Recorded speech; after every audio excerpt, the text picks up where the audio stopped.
Hello, I'm Sean Hughescamp. And I'm Monsignor Charles Minor. Welcome to this edition of Reel to Reel. With the graduations, retreat times, and opportunities to meet more people outdoors, I'm so thrilled to meet so many of you who say, I'd like to see you on Reel to Reel. Thanks for watching us. We enjoy the opportunity. And now that summer is here, we thought that it would be an appropriate time to rebroadcast some of our favorite editions of Reel to Reel. And we begin that tonight. Our first story tonight is a review of the history of our faith in the Archdiocese of Philadelphia. A story I enjoyed very much doing because it gave me the opportunity to revisit a church where once I was stationed, Holy Trinity Parish in Philadelphia. We'll also travel to Maine to see a boat make its maiden voyage and learn what the journey means to a living faith community. And in our short segment, we'll reminisce with a well-known Catholic entertainer, Dennis Day.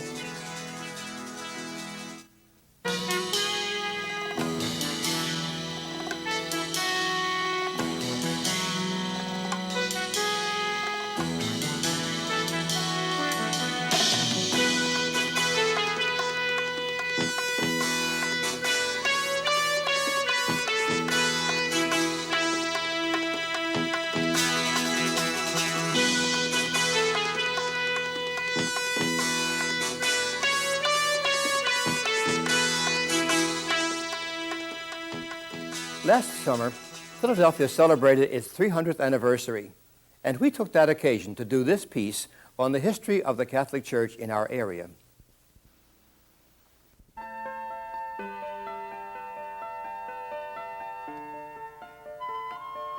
When the tall ships visited Philadelphia this summer, it recalled a time when the city was the major port and commerce center for the young nation of America.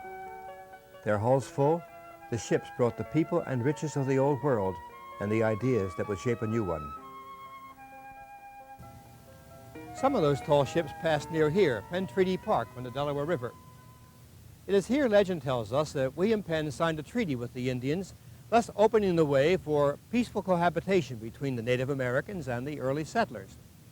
Now, this is a significant event because it tells us something about the man whose own sense of peace and justice opened the way for the Philadelphia Catholic Church to begin in a welcoming environment. He had upper-class resources, education, and connections, but William Penn felt a spiritual emptiness. He found his answer in the Society of Friends, or Quakers as they're better known, who believed in peace and the rights of the individual. When he began to preach such ideas, Penn learned firsthand about religious discrimination. He was jailed several times.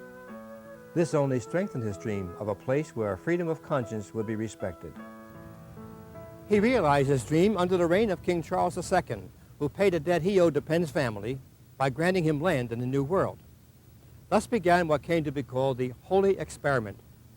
Under the laws and the rules that Penn drafted, no one could be punished for practicing his religion. There weren't too many Catholics in the area during Penn's time, but when they came, they arrived as the others who would build the church in America. They came across the sea as immigrants seeking freedom from oppression and poverty and a chance to work. In our area, most of the early Catholics came from Ireland and Germany, and even though the law as stated by Penn promised freedom of religion, the early immigrants met with discrimination based on their religion. So they set about to establish a place in society as citizens and Catholics. And while anti-Catholic feelings would be present for many years to come, the early immigrants made some inroads. For instance, the Continental Congress attended services at Old St. Mary's Church several times. At that time, there was only one diocese in the United States, based in Baltimore, and it covered the entire 13 colonies. The original Diocese of Philadelphia, which would not be established until 1808, encompassed the states of Pennsylvania, Delaware, and the southern half of New Jersey. Because of the terrain, which made travel difficult, and the domination of various Protestant sects, there were few Catholics in New Jersey during these early years. Catholics in the southern portion of the state, which was in the Diocese of Philadelphia, were served by missionaries from Pennsylvania.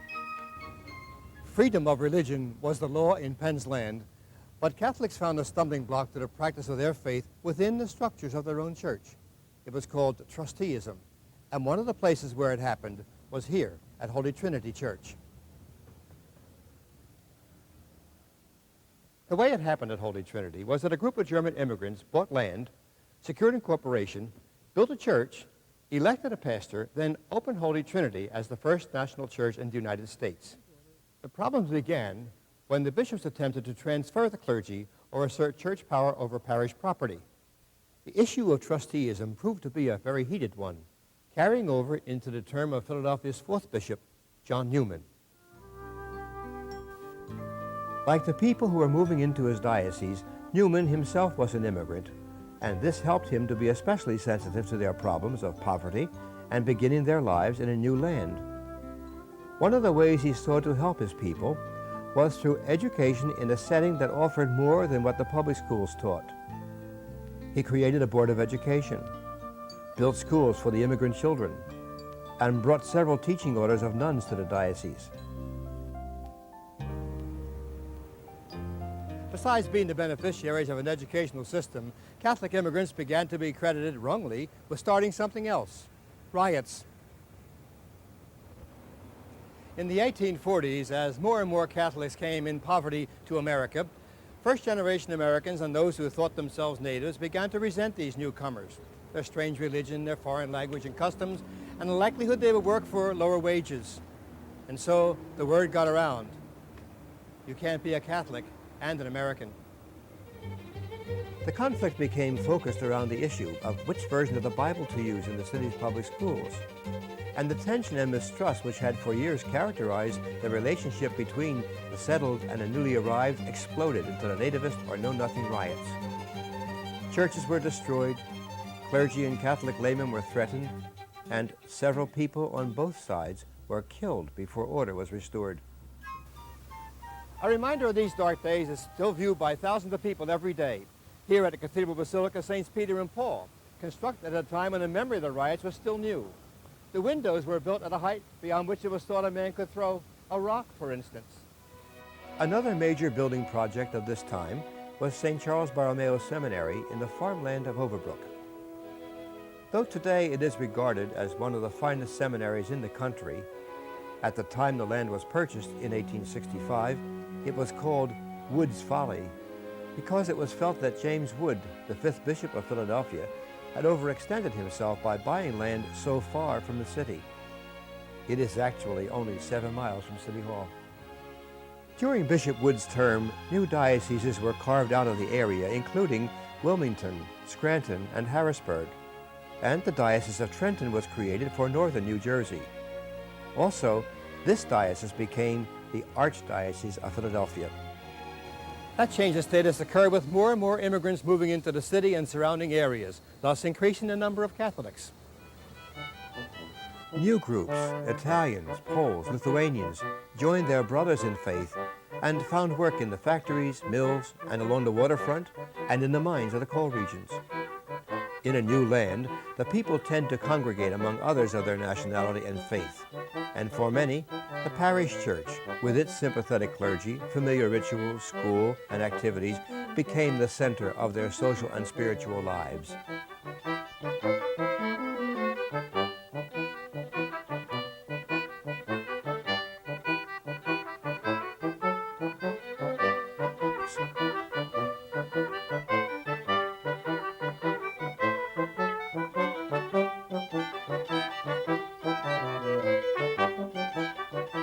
Because of the way the immigrants grouped together, a great many so-called national parishes, that is, churches created to serve a specific group, were founded during this period, like St. Mary Magdalene de Pazzi for Italians, and St. Peter Claver, the first church in the country for black Catholics.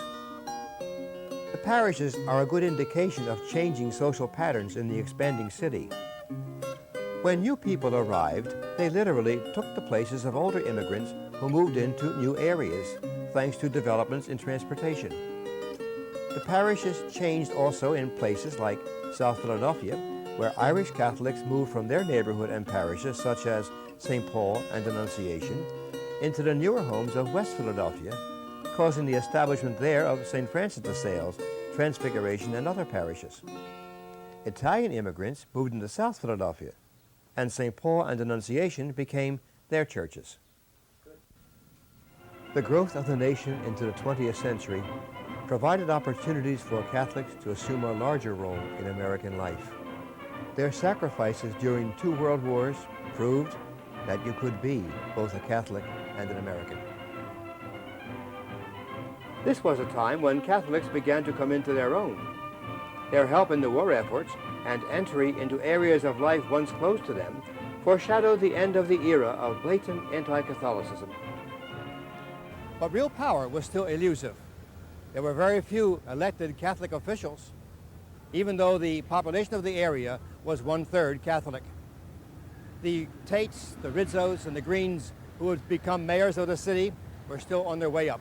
In 1961, the neighboring Diocese of Allentown was created, and Cardinal John Croll was named Philadelphia's new Archbishop. During the Cardinal's tenure, the church continued to face change. Latter-day immigrants like Hispanics, who began coming to the city after the Second World War, had needs similar to the people who had come around the turn of the century. And like the earlier immigrants, the new group had a strong attachment to the church. A Spanish apostolate was formed, and Casa del Carmen, a social service center founded in the 1950s, saw its work increase. The views of Catholics on major issues were sought, and Cardinal Croll gave a voice to opinions on the nuclear arms race. To pursue meaningful mutual arms limitation aimed at substantial arms reduction and humanitarian efforts around the world. During the Know Nothing riots, Catholics were not allowed to congregate, but during the 1970s, public displays of the faith were common, as Philadelphians hosted the 41st International Eucharistic Congress, and the events of October 1979 will be long remembered by the people of our area.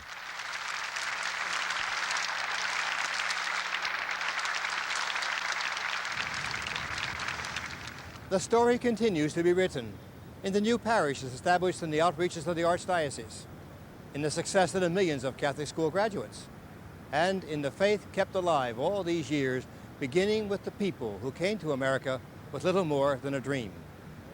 Almost 100 years ago, Archbishop Ryan said that with the freedoms guaranteed to all here, nowhere does the church feel more at home than in America. It has not always been easy for the immigrants and the priests in Philadelphia, but they have used those freedoms and they have made a fine home for themselves and their church.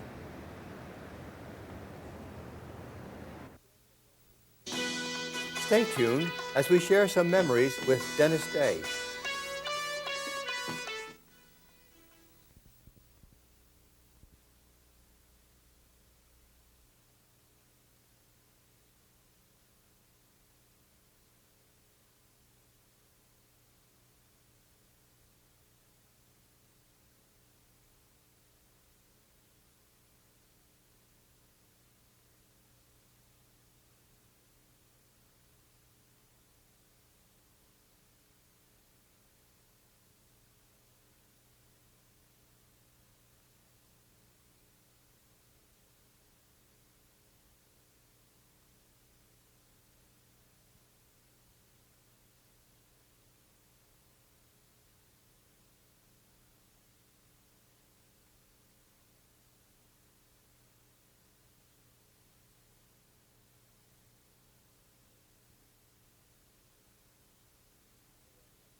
After I finished at Manhattan College, I was in the college glee club. I loved singing, but I never expected to make it a vocation. I thought I'd never be able to make a living at it. I thought I would be better off to be a lawyer, study to be a lawyer, have a vocation, and make singing an avocation. Well, by good fortune, after But life had other plans for Dennis Day. A chance audition for Jack Benny began a career that would cover more than 30 years as America's favorite Irish tenor. When he was in town recently, I had the opportunity to talk with him about his life and his work. How would you compare the sitcoms of today to, say, the Jack Benny Show, which I guess was one of the original sitcoms? They're showing Jack Benny shows, the early television shows. They're showing them on a lot of the cable television. And, you know, they hold up. That shows you that was good comedy, was good writing. Good writing, the best writing. That was one thing about Jack. He always insisted on having the best writing, and he was a great editor. He knew what was good for Jack Benny and for everyone else in the cast. But today, you know, they do things and say things on television that we wouldn't dream or dare do in our day. And it's not a question of censorship or anything like that. It's just, you know, we had a different era, a different time, different morals. How would you account then for the longevity of the popularity of Jack Benny? I think it was fine writing, and also the man was a wonderful man. He was a great comic, and it comes through, you know, that camera can show whether a person is really what's inside. And Jack was a very warm, was a very gentle man. As a matter of fact, that's what's inscribed on the place where he is resting. Here lies a gentle man. And that's true. That's what he was. Do you have a favorite Jack Benny story? No, he was always kidded about being cheap and tight. And was he? Not really. But he went into the Brown Derby for lunch, he and Mary Livingston, his wife, and there wasn't a table to be had. And he happened to notice over in the corner, sitting all alone in a booth, was an old friend of theirs, Douglas Fairbanks Jr., and he went over and he said, "Jug, would you mind? We're in a hurry, Mary and I. Would you mind if we join?" "Please, Jack, join me." So they sat down and they ate, and after they had eaten, the waiter brought the check. And Jack says, "Doug, let me have the check." And Doug grabbed and he says, No, Jack, I want the check." And Jack said, "Please, Doug, let me have the check. It's not fair." And Doug says, "Look, Jack, I want the check. I'd feel better." Jack said, "Well, in that case, go right ahead." Careful, not too much. Careful, careful, don't. Easy does it, easy does it. You got it? Hope we're not going in the water. Okay.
Tonight we've learned of the importance that ships played in the growth of our area and of our nation. But next up, you're going to meet Ruth and Robert Ives of coastal Maine, who will tell you that leaving life's calm harbors for its open seas is really an act of faith.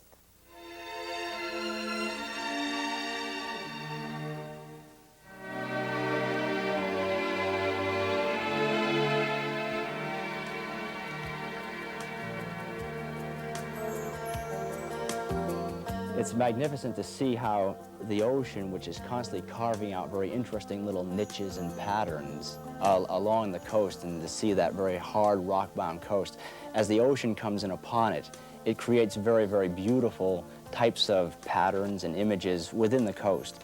And so it's kind of like us. Careful, not too much. Careful, careful, don't. Easy does it, easy does it. You got it? Hope we're not going in the water. Okay, let it down. Now, let's turn it right over here.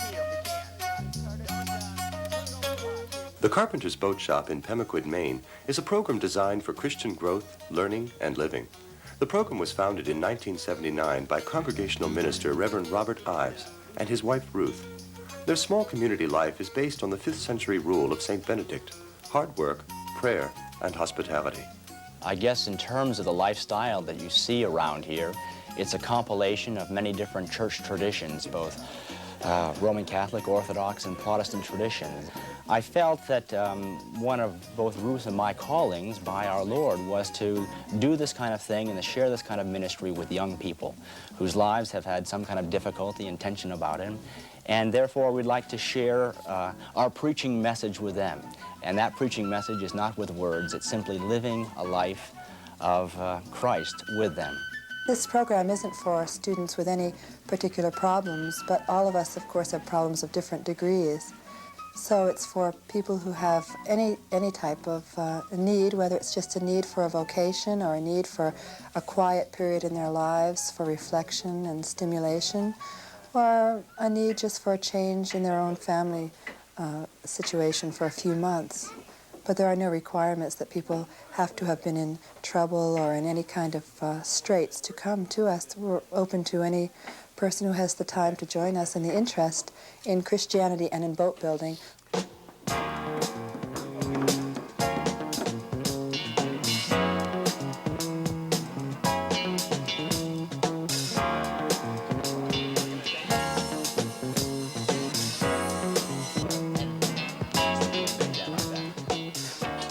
Day is set up so you go to bed basically when at the end of light, and you get up in the morning with the sun, you know, so basically you run with the sun.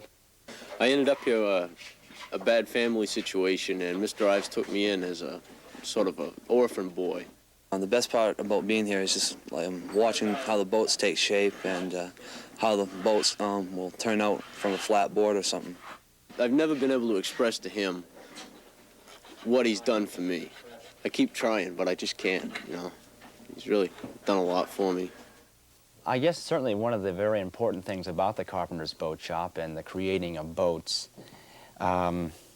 is, of course, that the boys are working on a very important kind of symbol for Christianity, the whole ark, as well as the boats of security and comfort, so that individuals in coming here, I think, receive through the daily devotions, through the prayer life, through the scriptural readings, the kind of words of Christ on a regular basis for them to receive that kind of solace and calm and peace. But that boats not only are for protecting individuals against the waves, they are also made to go forth from the calm harbors of one's life into the open ocean.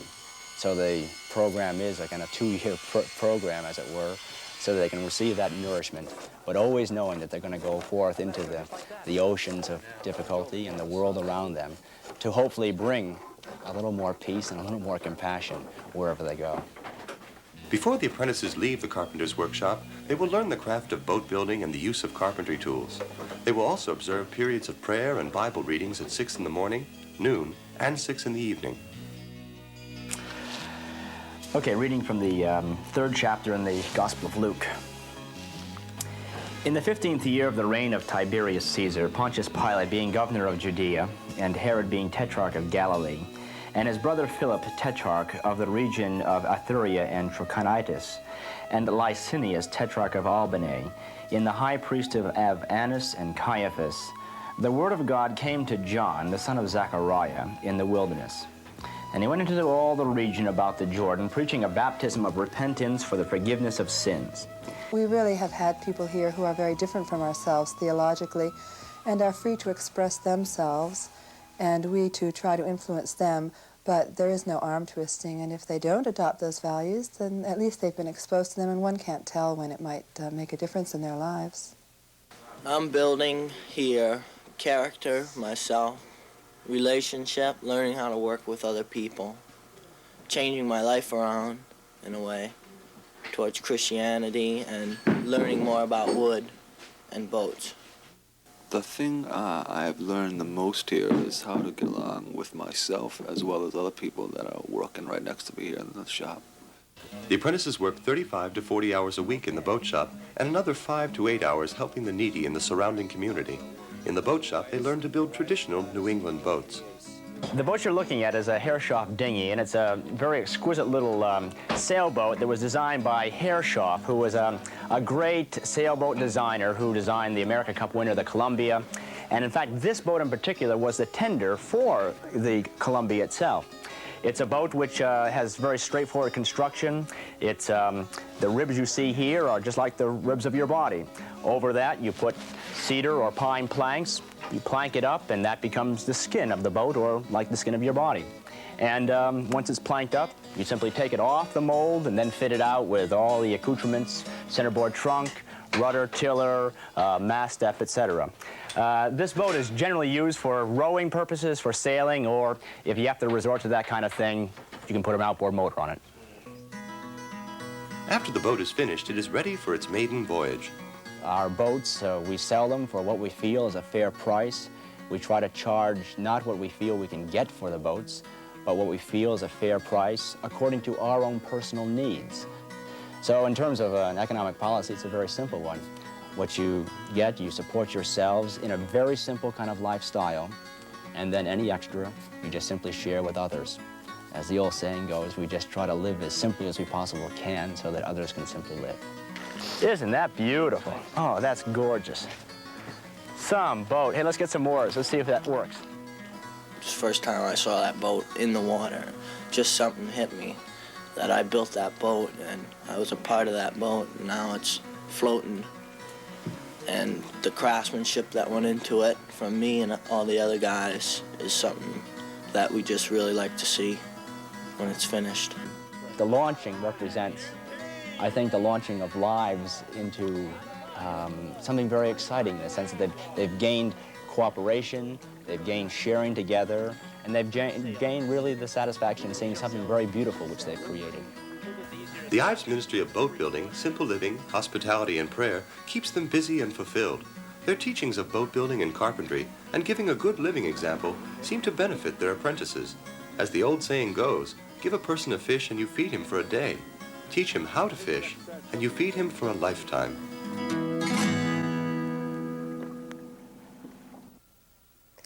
You know, Monsignor, as we watched that last feature, I'm struck by the sentiment that Ruth Ives voiced, that they live simply so that others can simply live. And that's not too easy, Sean, that living simply.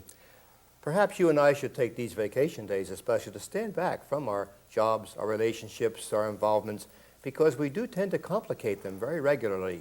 So these quiet days may be the moments when we can learn how to live simply. Next week on Reel to Reel, we'll examine the growing charismatic movement within the Catholic Church. And we'll visit a kibbutz in Israel to see what life is like there. In the short subjects, we'll visit some elderly people in Florida who are making a difference in the lives of others.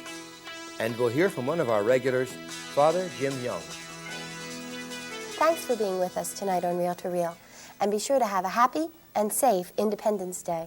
Enjoy being with your family and friends. Goodbye, and God bless you. Good night.